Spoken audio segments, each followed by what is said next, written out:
5 yıl önce 5 yıldan beri organikle uğraşıyoruz. Şu an şu aşamadayız. Nevzat Bey. Gördüğünüz gibi %100 organik çalışıyoruz. Bilice semti olarak, Bilice bal olarak, Bilice patentimiz de mevcuttur. Tamamen bu harmanımızda tamamen %100 organik çalışıyoruz. Tabii geçen sene arı verimleri biraz düşüktü. Destekleme, arı güçlendirme biraz zor oldu.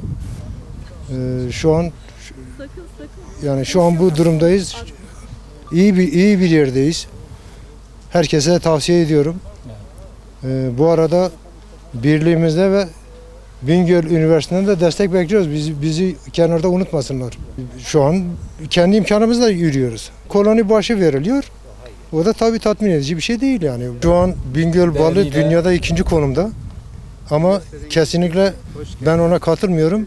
Bingöl balı dünya 1. olması lazım. Olmalıdır yani. Şimdi bunlar tam yerini bulursa dünya 1. olmalı. Yol sıkıntımız aşırı derecede yüksek.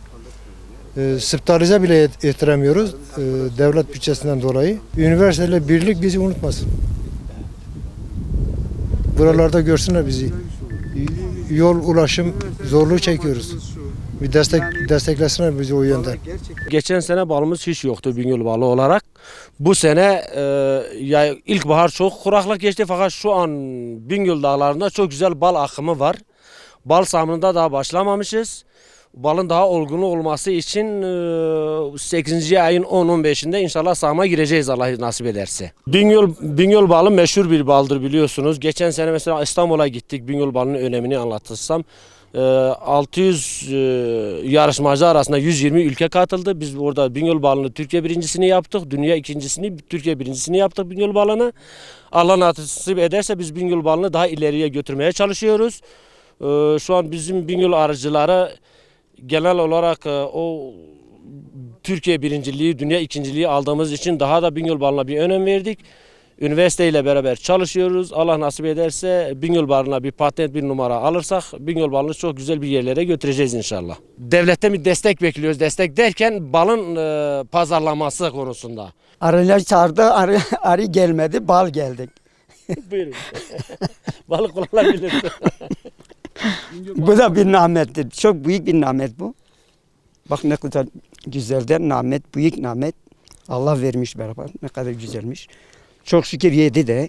Allah bağışlarsın. Bingöl'ün balı çok menşudur. Bu Karakovan balıdır bu.